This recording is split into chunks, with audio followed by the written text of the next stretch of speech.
Let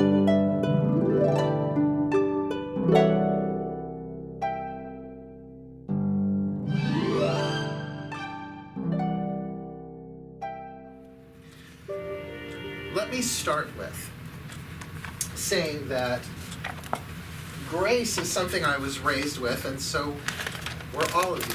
If you ever said grace over a meal, right? The rhyming couplet that doesn't rhyme. God is great. God is good. Thank you, God, for this food. It doesn't rhyme. Bad rhyming couplet. Bad rhyming couplet. Wouldn't make for good spell work. But grace in and of itself is amorphous, esoteric, in the sense that you kind of know what it is. A dancer can be graceful, yes? Ballet in particular, they look like they float on air. But do you know how much work they have to do to look like they're floating on air? I've lived with dancers. They got ugly feet, man, because they twist it and point shoes and all of that. It's torture. It's hard work. They just don't walk out of there day one. No, it is hard. It's hard to cultivate just even the movement of grace. And that's in the physical world. The grace that we're talking about tonight, amazing grace, how sweet the sound, you could say that grace is a power beyond this world that we have access to sometimes. And yet there are those who say that grace is so constant that we've become used to it. We just don't even know it's there. Like, think of the grace that keeps planets from colliding into each other. Think about that for a minute. The grace that allows a plant to absorb carbon dioxide, photosynthesize it into oxygen, and that we happen to breathe in oxygen and breathe out carbon dioxide. That symbiotic relationship, and nobody had to fill out a permit. Nobody had to audition for photosynthesis, right? There's actually quite a bit of grace. How many times have you been in a place where you're about to say or do something that would be very, very painful, but something inside of you says, hey now, you sure you want to do that? That's grace. It's a love beyond this world. It is divine energy. It is, I remember reading when I was a teenager, grace is the action of God. So you can do the liturgical work.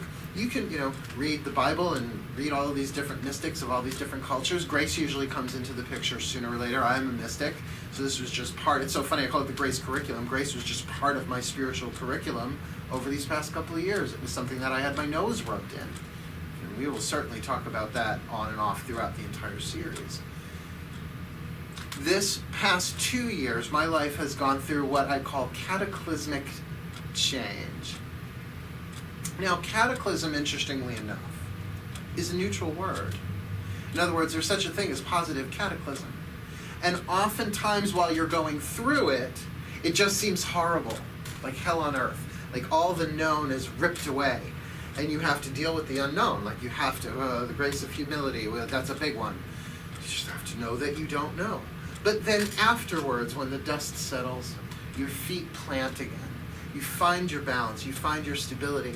You look over your shoulder and realize that it was all guided, that it was all perfect, that you did the best that you could, and that there was this force, not the force, a force, that was in a way not just guiding you, but insulating you as best as you could be insulated, protecting you, moving you through it. That's what grace is. So in my experience, I started investigating grace through a wonderful book called Defy Gravity by Carolyn Mace. You know me and Mace. I just adore her. I adore her work. And she had also referred to grace quite a bit in her book, Entering the Castle, which is her experience and work with St. Teresa of Avila. Fascinating book. All of her work is really so good. She started off as a journalist and then became a medical intuitive, and now she is this prime spiritual teacher. I love her. She's a tough cookie, and I need tough cookie teachers that way. And it was through that book, Defy Gravity, that I really began to not just understand grace intellectually, which is pretty much all a workshop can do if it's just purely me talking about it, but I began to experience it. And as I experienced it, like any divine catalyst, my world started to fall apart. So you're getting the warning early that grace transforms you. And not always in the way or at the speed that you would like. And that's why we can put it in a song. We can write it in a holiday card, wishing you grace.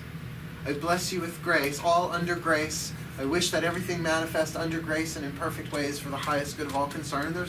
That's actually a really, really wonderful thing to do. It's a wonderful thing to shoot for. But because it is a mystical power, grace is a mystical substance, if you will, it works in ways that defies human reason and logic.